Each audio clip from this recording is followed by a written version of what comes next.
Agora, na Rede 316, o programa De Volta às Escrituras, com o pastor Rafael Abdala.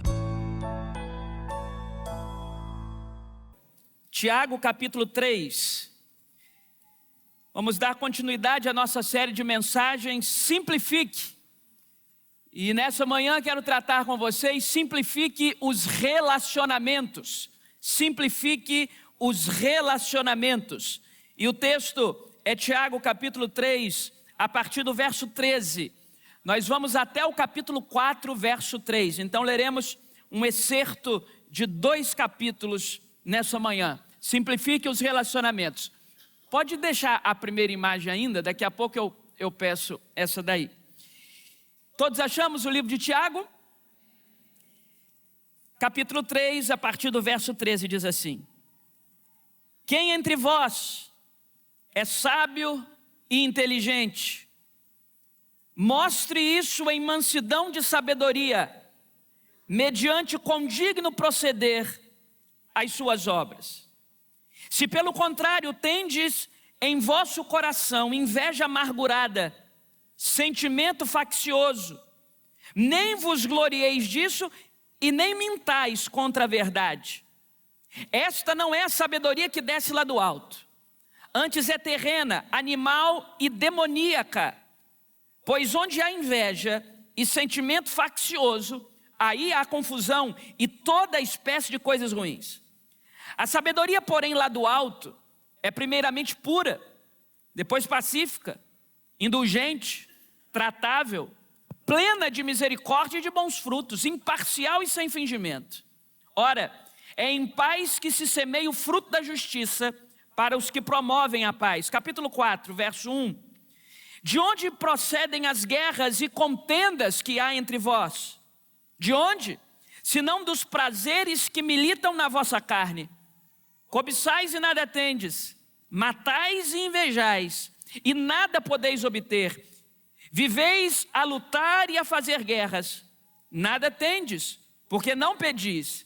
Pedis e não recebeis, porque pedis mal, para esbanjardes em vossos próprios prazeres. Infiéis, não compreendeis que a amizade do mundo é inimiga de Deus? Aquele, pois, que quiser ser amigo do mundo, constitui-se inimigo de Deus. Amém. Talvez de toda essa série de mensagens, simplificar os relacionamentos seja a tarefa mais árdua entre nós. É complexo o relacionamento humano. Não apenas dentro de uma casa, onde estamos plenamente desnudos, desmascarados. A família sempre será o ambiente da nossa maior vulnerabilidade, porque lá dentro não dá para esconder quem somos. Eu até posso esconder quem de fato sou para vocês. Vocês me veem aqui aos domingos, às quintas-feiras, atrás de um púlpito, proferindo um discurso. É até possível que eu esconda quem realmente sou das pessoas do condomínio em que moro. As pessoas do condomínio em que moro me veem sempre simpático no elevador, dando um bom dia ou uma boa tarde. É possível que no expediente regular dessa instituição religiosa eu consiga vestir uma máscara de bom moço, de educado. Mas dentro de casa, as pessoas sabem quem nós somos sem máscaras, desnudos. Por isso, a família é o ambiente, sempre será, da nossa maior vulnerabilidade. Não dá para esconder quem somos lá dentro. E talvez por isso, dentre os relacionamentos humanos, os relacionamentos familiares, por vezes, são tão conflituosos. Guerras entre pais e filhos, guerras entre marido e mulher, guerras. Mas quando a Bíblia Sagrada nos dá princípios de sabedoria relacional nessa manhã, eu não me refiro apenas à complexidade dos relacionamentos familiares. Não, eu quero tratar com vocês sobre todo e qualquer tipo de relacionamento. Porque se é verdade que na nossa casa, no nosso lar, ambiente de exposição em nível máximo é difícil, é verdade também que é difícil nós nos relacionarmos uns com os outros. Não é uma peculiaridade desta igreja ter irmãos de fé que brigam. Qualquer igreja que você for, em qualquer segmento religioso que você for, as pessoas que se ajuntam em comunidade sempre terão seus desafios relacionais. Nós temos problemas, por exemplo, com os nossos pares no trabalho. Quantos conflitos tem como nascedouro o nosso ambiente profissional? Gente que trabalha numa mesma repartição, numa mesma sala e que não se comunica entre si. Gente que se rompeu. Empregados que foram demitidos e se tornaram inimigos de seus patrões. Patrões que quebraram, que faliram e que se tornaram inimigos dos seus até então funcionários. É conflituoso viver. Relacionar-se é conflituoso. Mas eu tenho uma afirmação para fazer logo de início, que talvez choque você. Mas eu preciso fazer essa afirmação nessa manhã, para que tenhamos ideia da seriedade do tema ora tratado. A afirmação é: você não precisa da fé cristã para aprender a se relacionar bem com o outro. Você não precisa da fé cristã para aprender a se relacionar bem com outras pessoas. Eu coloquei ali uma série de livros, pode passar ali, é a única imagem que eu vou apresentar hoje. Isso aí são os livros mais vendidos na Amazon, na leitura. Todos eles têm uma proposta: ensinar as pessoas a se relacionarem melhor. E nenhum deles, ou a maioria deles, foi escrito por gente que não é da nossa fé. Como se relacionar melhor, como conquistar a pessoa do seu ambiente de trabalho, como ter uma comunicação mais assertiva, como liderar com eficiência, como conquistar amigos, esse é um dos best-sellers, como ser uma pessoa mais dócil, como se relacionar melhor. Existe uma infinidade de títulos à sua disposição para que você aprenda a se relacionar melhor. E esses títulos, muitos deles, não têm nada a ver com a fé que nós professamos. Por isso, quando nós falamos de relacionamento, você poderia ouvir hoje um psicólogo com várias teorias relacionais muito assertivas. Você poderia ouvir um palestrante motivacional com várias teorias assertivas. Você poderia ouvir um coach, você poderia ouvir um treinador. Existe muito material disponível para que você aprenda a se relacionar melhor sem a fé cristã. Gente que ganhou milhões vendendo livro de como se relacionar melhor. Como ser um vizinho melhor, como ser um empregado melhor, como ser um patrão melhor, como ser um cidadão melhor, como ser um condômino melhor. Então você não precisa da fé cristã para aprender a se relacionar bem. Aliás, eu conheço muita gente do meu convívio que não desfruta da fé cristã e que é um doce para se relacionar. Você deve ter alguém no seu ambiente de trabalho que não comunga da mesma fé que você, mas é uma pessoa absolutamente tranquila nas suas relações pessoais. Mas você conhece muita gente que se apresenta como discípulo de Jesus, que tem um trato caótico. Talvez seja o vizinho mais complicado do condomínio. Talvez seja o funcionário mais reclamão. Que talvez seja a pessoa mais espinhosa. E desfruta da bênção da fé cristã. Bem, eu quero chamar a sua atenção para esse fato. Você não precisa da fé cristã para aprender a se relacionar. Existem vários livros, vários conteúdos, várias formas da inteligência humana. Hoje se fala de inteligência emocional e uma série de outros fatores que você pode aprender a se relacionar melhor sem a fé. Mas eu quero fazer uma segunda afirmação. Conquanto seja possível você aprender a se relacionar sem a fé cristã, é impossível você desfrutar da fé cristã sem ser bom de relacionamento. É impossível você desfrutar da fé cristã sem ser bom de relacionamento. Você pode até aprender a se relacionar sem a fé cristã, mas você não pode desfrutar plenamente da fé cristã sem aprender a se relacionar. Em outras palavras, se você escolher o caminho do discipulado cristão, você precisa ser bom nos relacionamentos. Durante muito tempo estudando esse tema, imaginava eu que isso fosse um dom natural de certas pessoas. Algumas pessoas são naturalmente amáveis, naturalmente afáveis. Algumas pessoas são naturalmente de bom trato e algumas outras pessoas são naturalmente mais espinhosas. Não aceitam o contraditório, só conhecem uma visão de mundo e querem impor a sua visão de mundo para todas as pessoas. Não conseguem pensar em abstrato, não conseguem aceitar que existe gente no mundo que pensa diferente de você, e não é porque pensa diferente de você, sob o ponto de vista dos costumes, sob o ponto de vista da política, que vai para o inferno. É muito difícil a arte de se relacionar. E eu quero olhar para esse texto e entender a raiz dos nossos conflitos relacionais e como superá-los. Sua Bíblia está aberta, amém? Vamos lá. De onde surgem os conflitos relacionais? Repare comigo primeiro o capítulo 3, o versículo 2. O versículo 12, perdão. Acaso, meus irmãos, pode a figueira produzir azeitonas ou a videira figos? Tampouco fonte de água salgada pode dar água doce.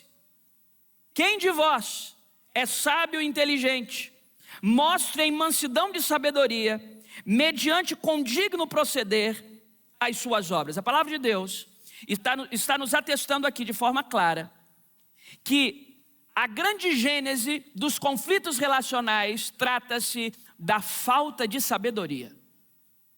Então aquela pessoa que vive rixosa, aquela pessoa que vive brigando, aquela pessoa que não aceita o contraditório, aquela pessoa que vive espinhada, aquela pessoa que é uma bomba relógio, aquela pessoa que você não pode falar qualquer coisa com medo de ser mal interpretado, aquela pessoa que é péssima para se relacionar, aquela pessoa que só constrói muros ao invés de edificar pontes, aquela pessoa, diz a Bíblia, está com uma falsa sabedoria. Uma falsa sabedoria. E como é a falsa sabedoria? A sua Bíblia está aberta. O versículo 15 define para nós como é a falsa sabedoria. Primeiro, a falsa sabedoria é terrena. Diz o verso 15: esta não é a sabedoria que desce lá do alto.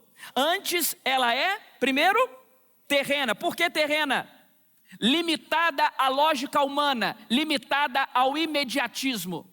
Limitada à guerra de todos contra todos, limitada à nossa vontade de ter sempre razão, limitada à nossa vontade de sempre querer ter a última palavra, limitada à nossa vergonha de estar errado e de reconhecer os nossos erros. As pessoas que não logram bem relacionamentos, em primeiro lugar, elas têm uma falsa sabedoria, e o que é a falsa sabedoria? É terrena. Segundo, essa falsa sabedoria é animal, verso 15.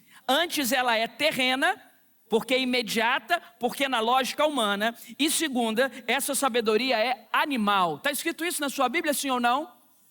Por que animal? Por que animal? Animal porque é instintiva. Animal porque age com instintos e paixões sem domínio próprio. Então a falsa sabedoria, ela é terrena, ela é de uma lógica imediatista, mas a falsa sabedoria, ela é animal, ela é instintiva. Bateu, levou. Eu dou um boi para não entrar numa briga, mas dou uma boiada para não sair dela. É animal, é instintiva, é o reflexo imediato. Se você me ofendeu, eu te ofendo. Se você é contra mim, eu sou contra você. Se você não gosta da minha ideia, eu não gosto da sua. Se você não pensa como eu, você é meu inimigo. É instintiva. Terceiro, como é a falsa sabedoria? Ela é demoníaca. Então perceba que Tiago é linha dura ao definir um falso sábio. Ao definir a falsa sabedoria. Ela é terrena, ela é animal e ela é demoníaca. É lógico. Por que ela é demoníaca? Porque muitas vezes o ser humano empresta a sua língua ao Satanás. Porque muitas vezes o ser humano empresta a sua língua ao diabo. Você acha que o Deus Todo-Poderoso, você acha que o Pai de nosso Senhor Jesus Cristo é a favor de ofensas? É a favor de linguagem baixa? É a favor de calúnia?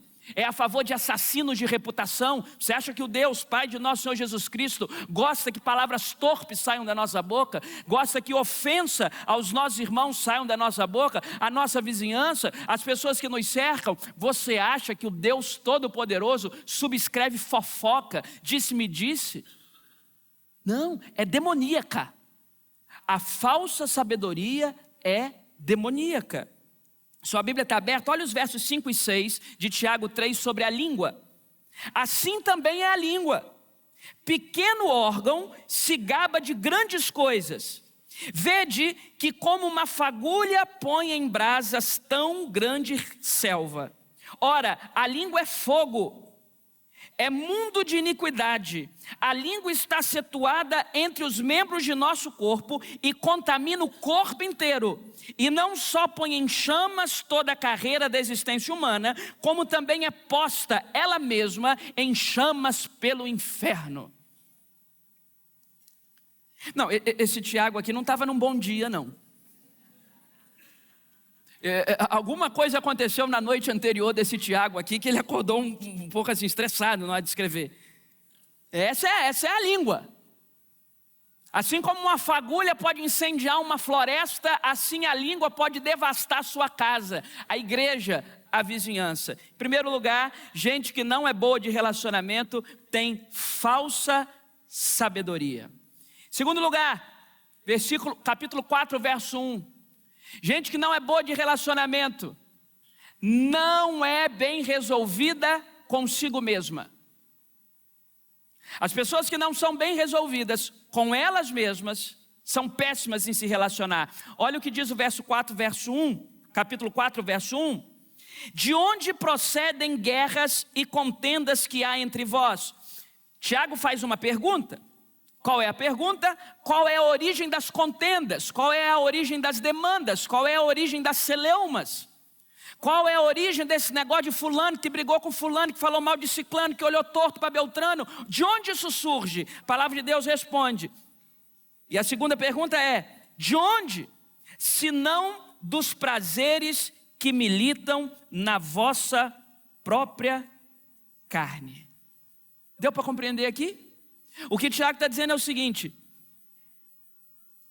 aquilo que acontece ao seu redor, as guerras que acontecem ao seu redor, tem tudo a ver com as guerras que acontecem dentro de você. As guerras que são instauradas ao nosso redor estão diretamente ligadas com as guerras interiores. Isto é, se você não se resolveu consigo mesmo, você acha que você vai se resolver com o outro?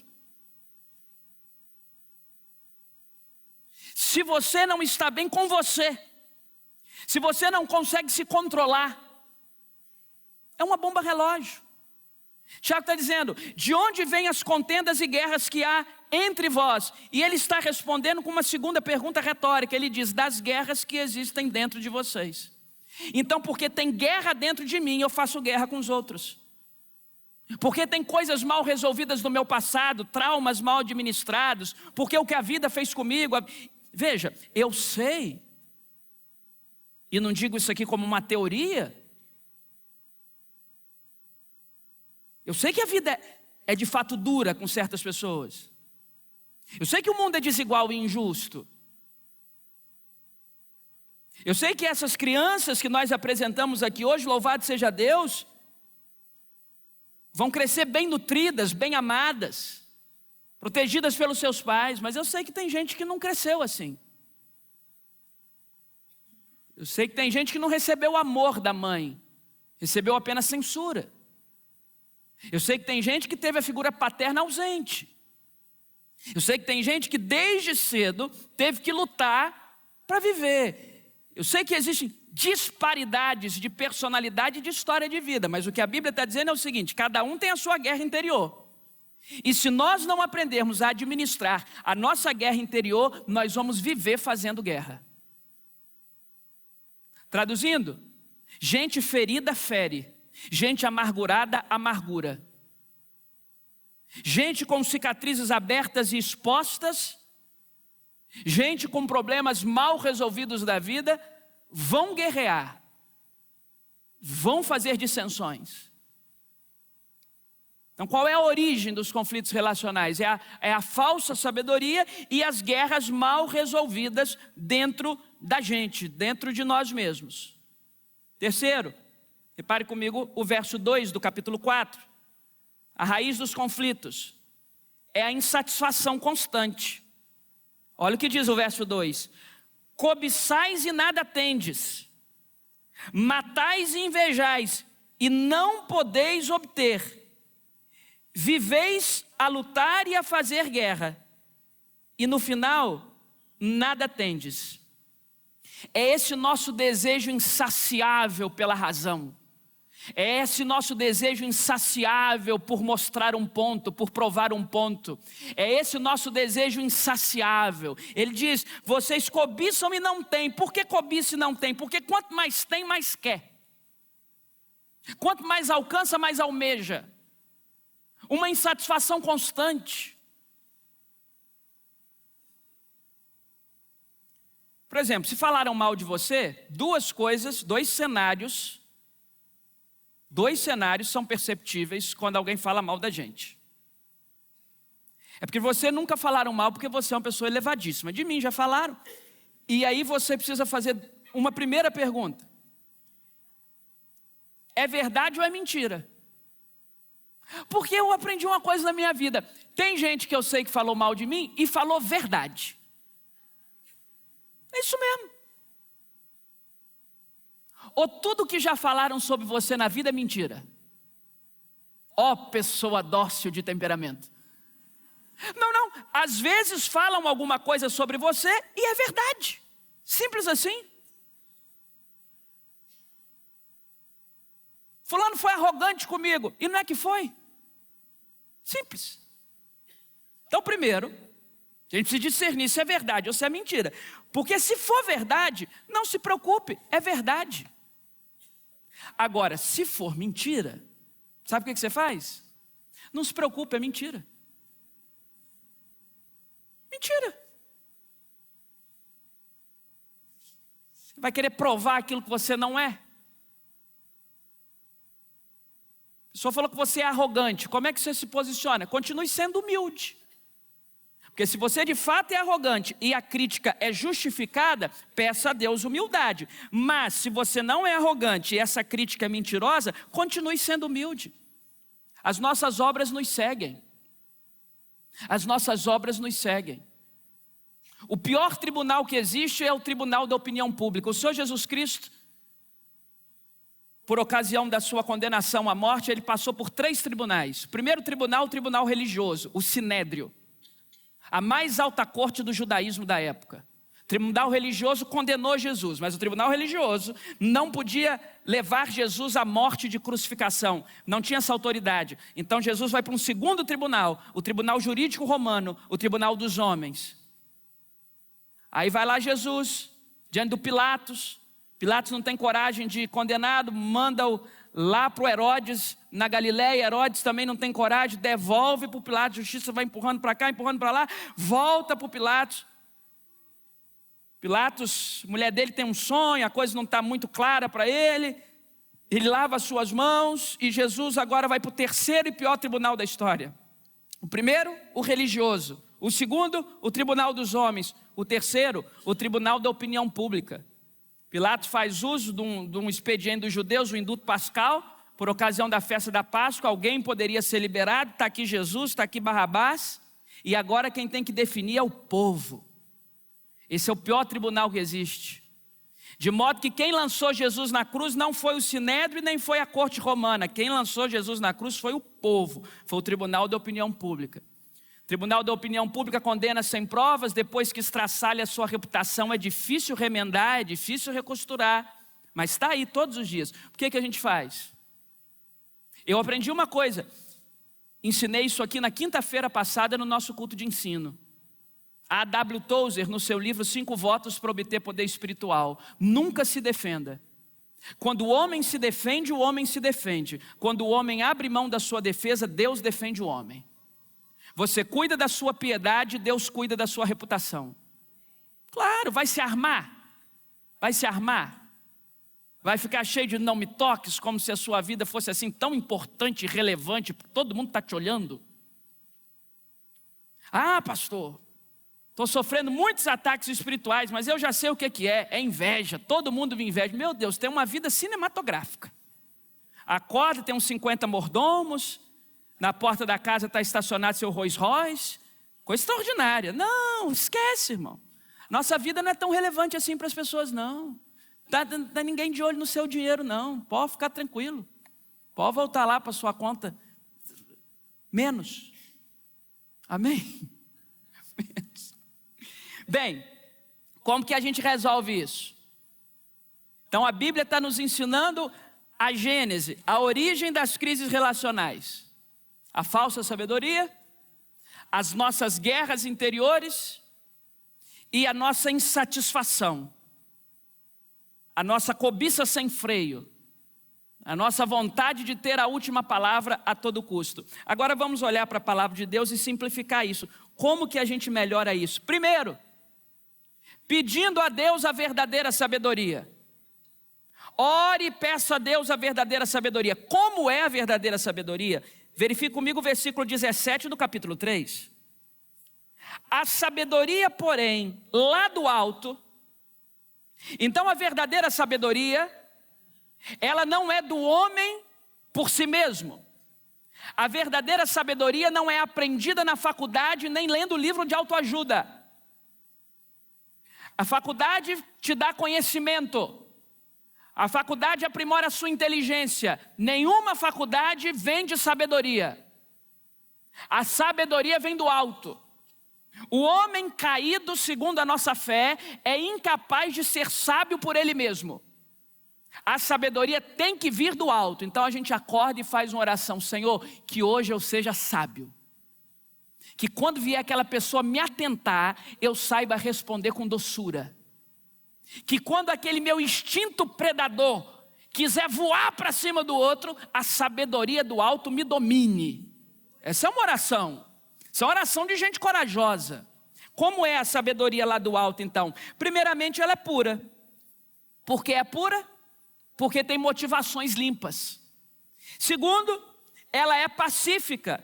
Por que é pacífica?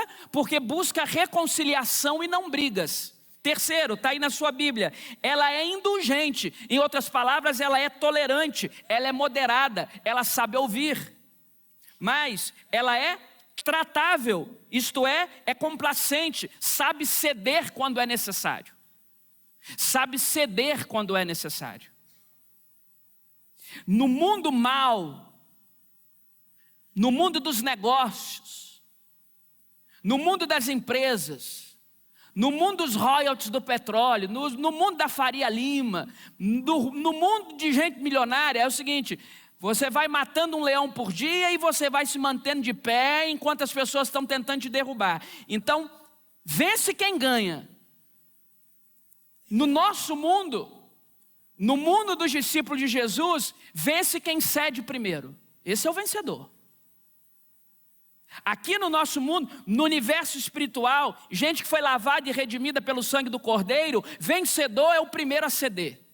Vencedor é o primeiro a fazer meia-culpa. Vencedor é o primeiro a se retratar. Vencedor é o primeiro a pedir perdão. O primeiro que perde, vence. É assim no reino de Deus. O primeiro que perde, vence. Tratável, mas plena de misericórdia. Isto é, estende graça e perdão. Sabe entender o mundo do outro. Sabe entender a leitura do outro. Sabe entender as limitações do outro. Existem pessoas que são limitadas no seu cenário de vida em relação a você. Fazer-se de fraco com o fraco. Ela é plena de sabedorias e de bons frutos, e ela é imparcial, isto é, ela age com verdade e com justiça.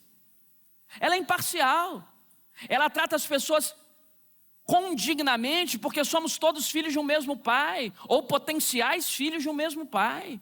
Aqueles que ainda não conhecem Jesus. Ela é imparcial e ela é sem fingimento. Você poder olhar na cara dos outros sendo quem você é, não vestindo uma peça, não vestindo-se de um folclore, ela é sem fingimento. Vamos ler todos juntos o versículo 17, a independer da sua versão, porque aqui está o primeiro gancho para simplificar os relacionamentos. Vamos juntos, verso 17. A sabedoria, porém, lá do alto, é primeiramente pura, depois pacífica, indulgente, tratável, plena de misericórdia e de bons frutos, imparcial e sem fingimento. Isso. Então, como eu simplifico os meus relacionamentos? Eu peço sabedoria do alto. Você acorda, não estou querendo ensinar você a orar não, tá? Quem sou eu? Quem sou eu? Agora, se acordar e falar assim: Senhor, no meu dia hoje, eu sei que vai ter gente que vai me irritar. Eu sei. Não precisa ser profeta não. Eu vou ter problemas relacionais hoje. Tem gente que vai me irritar, tem gente que vai testar a minha paciência. Senhor, quando a irritação vier, derrama sobre mim um bálsamo de sabedoria do alto. Que a sabedoria do alto preencha a minha boca. Que a sabedoria do alto preencha as minhas mãos. Que a sabedoria do alto tome conta dos meus instintos. Não tem outro jeito. Você não vai viver plenamente a fé cristã se você não souber se relacionar com as pessoas. Como dirás que ama o Deus a quem não vê, se não amas ao teu irmão a quem vê? Então peça a sabedoria do alto. Senhor, me ajude a me irritar menos. Senhor, me ajude a entender que as pessoas têm o direito de pensar diferente de mim. Senhor, me ajuda a ser menos hostil com as minhas palavras, a ser menos hostil com a minha língua. Me dá sabedoria do alto. Qual é a oração todos os dias? Me dá sabedoria do alto. Segundo, ainda no verso 4, capítulo 4, verso 1, não vou ler de novo. Se resolva.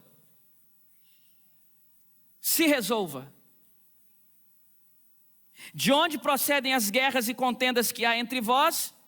De onde, senão dos prazeres que militam na vossa carne? Resolva suas guerras interiores. Submeta o seu temperamento, submeta a sua consciência ao Espírito Santo de Deus. Resolver aqui. Não é porque uma pessoa te enganou na vida que todo mundo é enganador. Não é porque uma pessoa te traiu na vida que todo mundo é traidor. Não é porque uma pessoa te deu um golpe na vida que só existem golpistas no mundo. Não é porque um religioso é hipócrita porque todos serão hipócritas. Simples assim. As pessoas olham para nós, discípulos de Jesus, e dizem, dentre tantos argumentos para não participar da vivência comunitária: é porque na igreja tem muita gente hipócrita. E qual lugar que não tem? Quer dizer que lá na reunião do seu condomínio é todo mundo santo? Entre os seus pares no seu trabalho? Lá na sua associação? Lá entre os professores, entre os médicos, entre os advogados, entre os servidores públicos, entre os profissionais liberais, entre os representantes, é tudo santo. Igreja é lugar de gente. Deus não criou gente boa e gente ruim, Deus criou gente. Tem gente que escolheu ser boa, tem gente que escolheu ser ruim, então em todo canto. Aí eu vou vencendo as minhas guerras interiores, e à medida que eu vou submetendo o meu interior ao Espírito Santo de Deus, eu vou ficando mais dócil e menos agressivo, mais compreensível e menos julgador, mais tolerante e menos déspota. Que Deus nos ajude a nos relacionarmos melhor uns com os outros. Para acabar, para encerrar, verso 3. O que a gente faz para melhorar os nossos relacionamentos? Seja assertivo. Seja assertivo, diz o verso 3: pedis e não recebeis, porque pedis mal. Pedis e não recebeis, porque pedis mal. Isso aqui é interessante, porque acaba com aquela ideia de que eu não sou responsável pelo que eu falo, eu sou responsável pelo que você entende. Já ouviu isso? Eu não sou responsável pelo que entra no seu ouvido, eu sou responsável pelo que sai da minha boca. Não, caótico. Caótico. Se você não assumir a responsabilidade de que as suas palavras podem gerar vida ou morte no coração de outra pessoa, Isso é o fundamento mínimo da nossa fé. Esse é o fundamento mínimo da caminhada com Jesus. Esse é o fundamento mínimo do discipulado cristão. Nós entendermos que somos responsáveis por aquilo que falamos. Quem pede não recebe, o faz porque pede mal. Aquele que tem poder para dar, não tem obrigação de entender aquilo que você pede sem que você seja claro e assertivo. Pedis e não recebeis porque pediu mal. O que é isso? Isso é falha na comunicação. Tem gente que na hora de elogiar se atrapalha e parece que não é elogio. Eu lembro quando eu fui consagrado a pastor, eu sou jovem, eu era muito mais jovem. E eu era convidado para pregar em algumas igrejas e eu me lembro da forma com que os colegas pastores me apresentavam. Olha, hoje nós estamos recebendo aí o Rafael, parece um estagiário, mas já é pastor. Aí um outro falou assim, olha, nós vamos receber esse menino aqui, o menino até que está fazendo um bom trabalho, mas assim, apesar de jovem, vamos dar um crédito. Eu sinto que ele queria me elogiar. Mas o campeão foi uma igreja ali em Vila Velha. Lá atrás, já tem uns 7 anos, estou contando isso aqui, já está resolvido. Falou assim, ó, nós vamos receber aqui um pregador, vai trazer uma palavra de Deus para o seu coração. Você olha assim, você não dá nada, mas...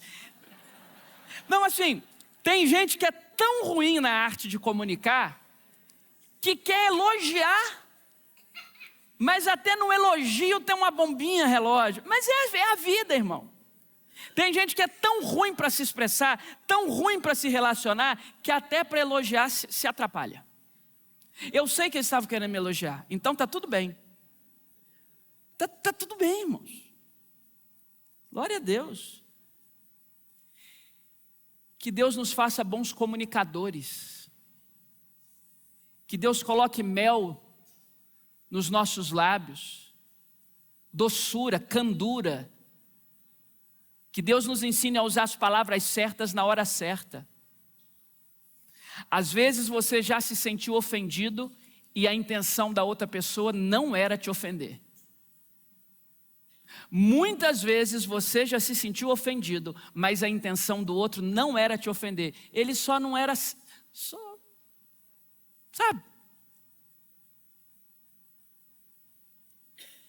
Vamos nos comunicar melhor. Me perdoe, me desculpa, vamos começar de novo. Não foi bem isso que eu quis dizer.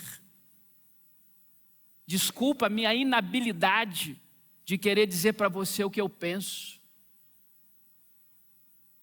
Que Deus nos faça gente que tem as palavras certas na hora certa. Tem muito conflito que acontece porque você quer dizer uma coisa, diz outra e o outro entende uma terceira coisa. Como é que a gente simplifica os relacionamentos? A gente se reveste da sabedoria do alto. A gente resolve as guerras interiores. E a gente fica assertivo na nossa maneira de dizer. Para concluir. Elogie mais. Elogie mais. Ao receber um elogio, tome cuidado.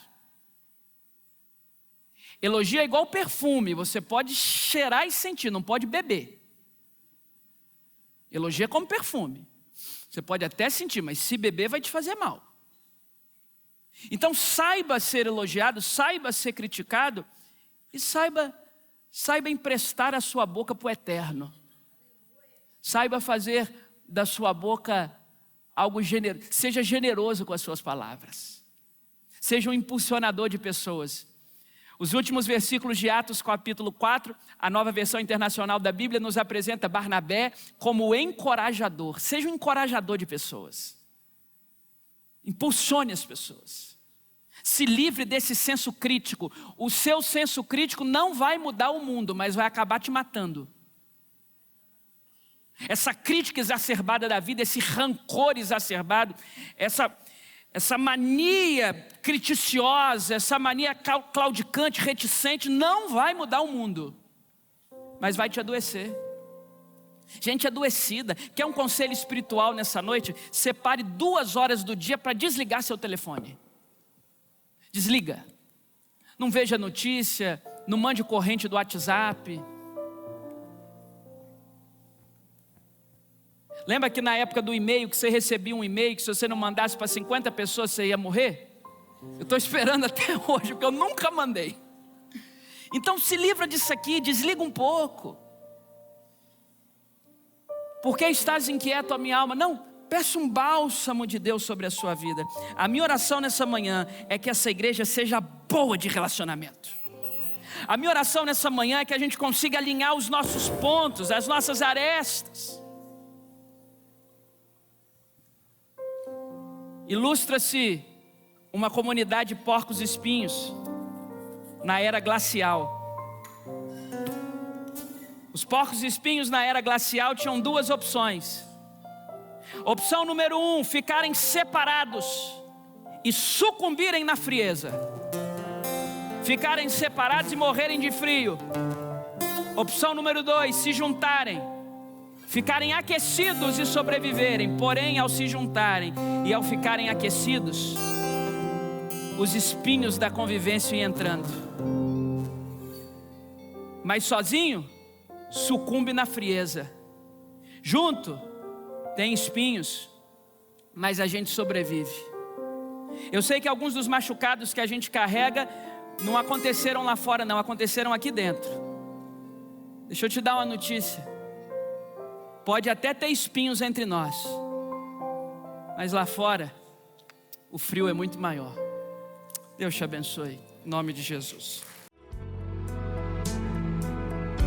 Você acabou de ouvir o programa De Volta às Escrituras, um programa que nos leva a refletir sobre as palavras de Deus, nos conectando com os ensinamentos que são a base da nossa fé. Ouça esse e outros programas nas nossas plataformas digitais, Rede 316, ou acesse nosso site www.rede316.com.br.